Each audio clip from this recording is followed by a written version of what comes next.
Hi hello నమస్తే welcome to Zee TV. My name is Swapna. ప్రస్తుతం నేను అదాలత్ వెనకాల ఉన్నటువంటి ఎస్వి కాలనీలో ఉన్నటువంటి శ్రీ వెంకటేశ్వర స్వామి దేవాలయంలో ఉన్నాను. మనతో పాటు ఒక మహిళా భక్తురాలు ఉన్నారు. వారితో మాట్లాడి తెలుసుకుందాం అసలు ఈ బతుకమ్మ పండగ ఏ విధంగా జరుపుకున్నారు, అసలు ఏంటి ఈ రోజు ఉన్నటువంటి ప్రత్యేకత ఏంటనేది తెలుసుకుందాం. నమస్తే మేడం. బతుకమ్మ అంటే అన్ని రకాల పూలతో చేసుకుంటాము. వాటి చాలా ప్రకృతి నుంచి వచ్చేటి అవి. ఇప్పుడు తంగేడు పువ్వు మెయిన్ కదా, అందుకని అది ఏంటంటే బ్యూటీ ఆఫ్ నేచర్ అది. అందుకని అన్ని రకాల పూలతోని అన్ని అమ్మవార్ల రూపాలు, అందరూ ప్రకృతి అంటే అమ్మవారి రూపం అన్నట్టు. సరే, అవన్నీ పేర్చి మన అందరు అమ్మవార్లలాగా సెలబ్రేట్ చేసుకుంటాము. అందులో అందరూ వస్తారు, అందరు దేవతలు, 3 దేవతలు వస్తారు. దానికి రోజుకు ఒక పేరు పెట్టుకున్నారు. ఫస్ట్ది ఎంగిలి బతుకమ్మ అంటారు. ఇంకా మిగతా దుర్గామాతను కూడా ఇప్పుడు మామూలుగా మనకి ఈ 9 రోజులు కూడా అమ్మవారిని పూజిస్తూ ఉంటారు. సో అంటే ఈ 9 రోజులు విశిష్టంగా చాలా అద్భుతంగా చేస్తూ ఉంటారు. ఎంతో శక్తి.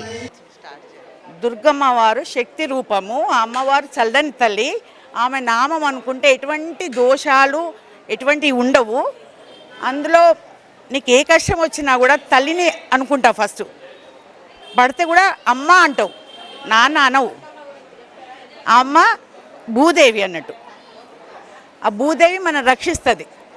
అంటే పడ్డా కూడా కొందరు దెబ్బ తాకదు, అంటే వాళ్ళు దుర్గా ఉపాసులు అన్నట్టు, అంటే దుర్గా నామాన్ని జపించే వాళ్ళు అన్నట్టు. అట్లా ఆమె పడకుండా చేయితోని 2 చేతులతో లేపుతూ ఉంటుంది. అంటే ఆ 2 చేతులు ఏ విధంగా అనుకుంటే ఆ విధంగా మీకు మీ లైఫ్లో మీరు అనుభూతి చెందుతారు. నాకైతే గోదమ్మ వారు చాలా, అంటే నేను స్కూల్ పోతే క్రిస్టియన్ స్కూల్లో చేశాను నేను, అయినా ఇట్లే తయారైపోయేది. వాళ్ళు ఏమనుకుంటే అనుకొని నా సాంప్రదాయం సంస్కృతిని పాటించాలి, అది మెయిన్. మనం అమ్ముడు పోలేదు, మన దేశానికే వచ్చి అందరూ ఇన్వైట్ చేశారు. ముస్లిమ్స్ కానీ క్రిస్టియన్స్ కానీ మనం ఎక్కడికి పోయి ఎవరిని దోచుకోలేదు, ఏం చేయలేదు. అది మన సంపద. ఆ సనాతన ధర్మము 7 వండర్స్ ఇన్ ద వరల్డ్ అంటారు కదా. నా దేశంలో, నా భారతదేశంలో 1,00,000 వండర్స్ ఉన్నాయి. 1,00,00,000 వండర్స్ అన్నా కూడా అది మనం గుర్తించలేము. ఆ అవేర్నెస్ లేదు. అవేర్నెస్ రావాలి. దానికోసం మనం అందరం పాటించాలి. అంటే అమ్మవారిని, దుర్గాదేవిని వేడుకోవాలి.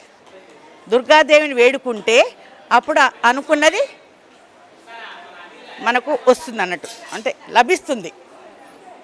సో ఇది అండి శ్రీనివాస కాలనీలో శ్రీ వెంకటేశ్వర స్వామి టెంపుల్లో మహిళలందరూ కూడా లయబద్ధకంగా తిరుగుతూ బతుకమ్మ పండుగని ఎంతో ఆనంద ఉత్సాహాల మధ్య జరుపుకున్నారు. సో ప్రతి ఒక్కరికి, జీటీవీ ప్రేక్షకులందరికీ కూడా మన బతుకమ్మ శుభాకాంక్షలు. కెమెరామెన్ రాకేష్తో స్వప్న, జీటీవీ వరంగల్.